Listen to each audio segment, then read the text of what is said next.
kita mau ke Pantai Sodong. Halo semuanya. Kita udah sampai pantai. Oke, perkenalkan nama saya Jusar Givari dengan NIM L1A023076.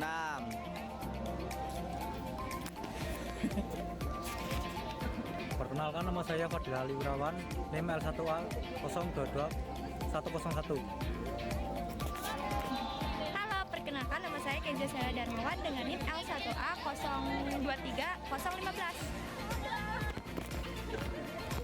Halo guys, perkenalkan aku Mailda Ira Amalia dengan NIM L1A 023032. Oh iya. Halo guys, perkenalkan aku Salma Fadila dengan NIM L1A 023083. Halo guys, perkenalkan nama aku Ratri dengan NIM L1A 033018. Halo guys, nama aku Astin dengan NIM L1A 023095. Halo semuanya, aku Anik Setiawati dengan NIM L1A 023071 dari kelompok 4. Kamu ke pos 2. Itu pos yang pertama buat kita. Ini nggak bisa di ini ya. Baik, selanjutnya di pos 2 ada pos untuk uji kualitas air di mana pengujian ini dilakukan terhadap sampel air laut. Lalu, alat yang digunakan pada pengujian kualitas air ini adalah WQC atau Water Quality Checker, di mana WQC ini sendiri adalah alat yang memudahkan kita untuk memperoleh hasil pengujian secara kimia, fisika, dan biologi secara langsung. Pada pengujian kali ini, kita hanya menguji pH dari air laut yang dilakukan dengan cara mengambil sampel air laut menggunakan ember, lalu mengkalibrasi alat WQC dengan larutan standar pH 4, 7, dan 10. Kalibrasi dilakukan dengan cara menyelupkan batang konduktor ke larutan pH 4, lalu ditunggu sampai hasil stabil. Lalu, jika sudah stabil, batang konduktor diangkat dan dibilas dengan aquades, lalu diseka menggunakan tisu. Lakukan kalibrasi hal yang sama pada larutan standar pH 7 dan 10. Setelah kalibrasi selesai, alat bisa langsung digunakan untuk mengukur sampel. Pengukuran pada sampel air laut yang telah dilakukan mendapatkan hasil sebesar 8,06, di mana dapat dikatakan bahwa pH air laut tersebut sudah sedikit basa karena nilainya lebih dari 7. Jika dibandingkan dengan jurnal yang digunakan, hasil tersebut masih kurang tepat, di mana pada jurnal yang digunakan memperlihatkan hasil 7,13 sampai 7,66 dengan metode yang sama pula. Hasil yang tidak sesuai ini dapat dipengaruhi oleh banyak hal, salah satunya yaitu tercemarnya air laut di sekitar oleh penggunaan suatu zat basa yang berlebih dan dibuang ke laut. Terima kasih.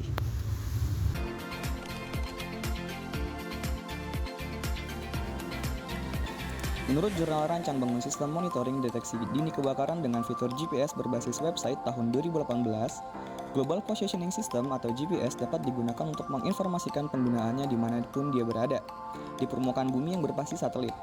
Data dikirim dari satelit berupa sinyal radio dengan data digital seperti titik koordinat yaitu 07.69158. GPS yang digunakan saat praktikum kemarin adalah GPS tipe Garmin 64S. Untuk cara penggunaannya yaitu 1. Pemasangan baterai, 2. Hidupkan GPS dengan menekan tombol power di samping kanan GPS hingga muncul tulisan Garmin, 3. Cari tempat terbuka selama penangkapan sinyal satelit. Fungsi-fungsi dari tombol yang ada pada GPS yaitu 1. Tombol power untuk menghidupkan, 2. Tombol arah untuk menggeser cursor, 3. Tombol menu berfungsi untuk membuka pilihan menu yang ada di GPS, 4. Tombol enter yang berfungsi untuk memilih atau OK yang akan dipilih, 5. Tombol quit berfungsi untuk membatalkan atau kembali ke menu sebelumnya, 6. Tombol mark berfungsi untuk membuat titik atau koordinat, 7. Tombol find berfungsi untuk mencari titik yang pernah dibuat, 8. Tombol in and out berfungsi untuk memperbesar dan memperkecil tampilan pada peta, dan yang terakhir tombol page berfungsi untuk mengakses halaman utama GPS.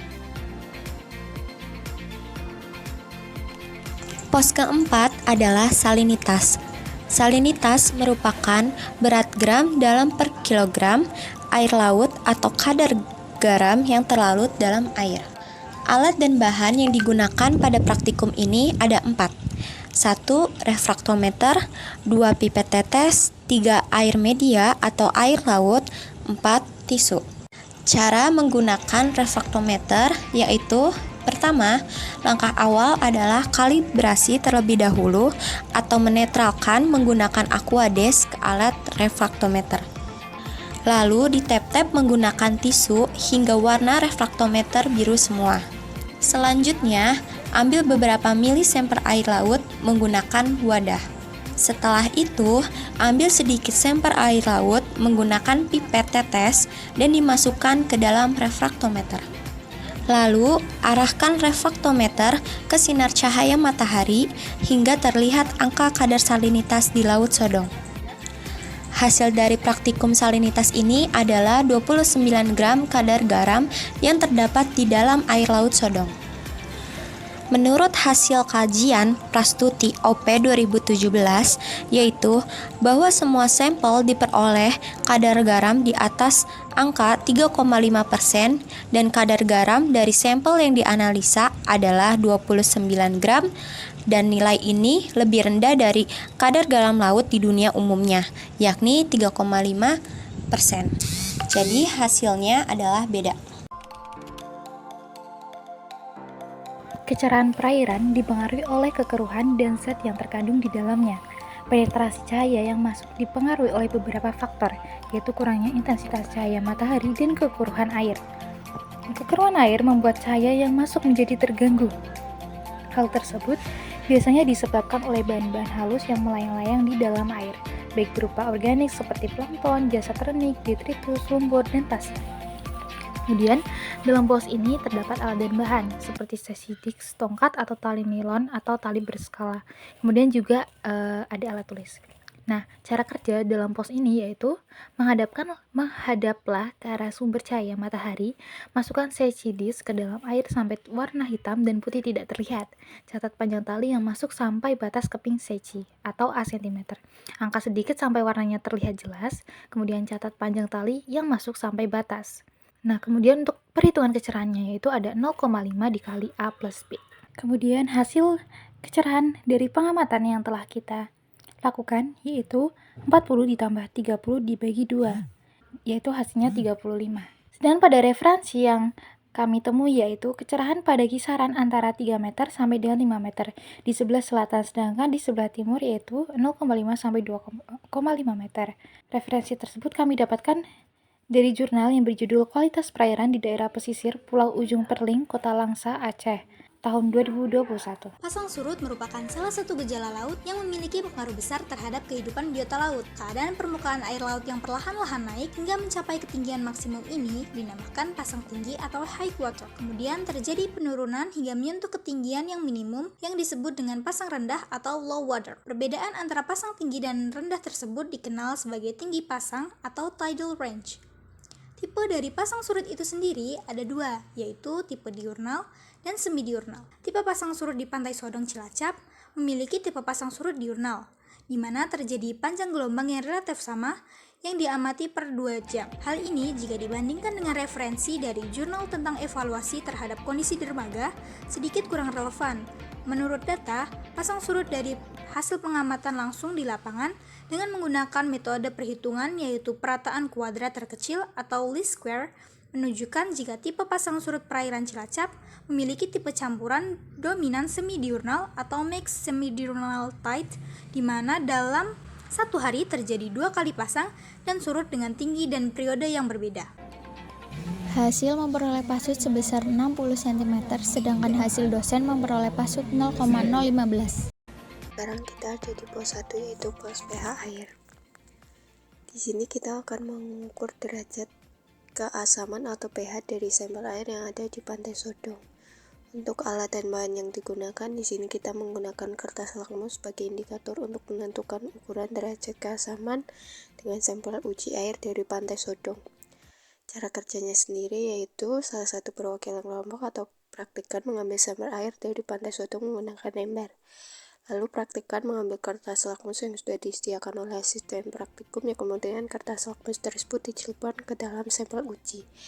Praktikan mengamati perubahan yang terjadi pada kertas lakmus yang telah dimasukkan ke dalam sampel uji dan kemudian hasil pengamatan tersebut dicatat. Menunjukkan pH 7 yaitu netral basa. Berdasarkan hasil yang telah diperoleh, kami juga membandingkan dengan beberapa referensi. Perbandingan pertama, kami membandingkan dengan jurnal pemantauan kadar logam berat dalam air laut dan sedimen di perairan Pulau Tebing Tinggi, Kabupaten Kepulauan Meranti, Provinsi Riau oleh Ediwan 2018. Pantai Sodong. Gelombang tersebut merupakan gelombang diurnal. Gelombang diurnal adalah gelombang yang terjadi setiap hari, biasanya karena perbedaan panas dan pendinginan di permukaan bumi. Ciri-ciri dari gelombang ini yaitu termasuk pola siklus harian yang konsisten dengan puncak aktivitas pada siang hari dan penurunan aktivitas pada malam hari. Gelombang ini sering terlihat dalam sistem cuaca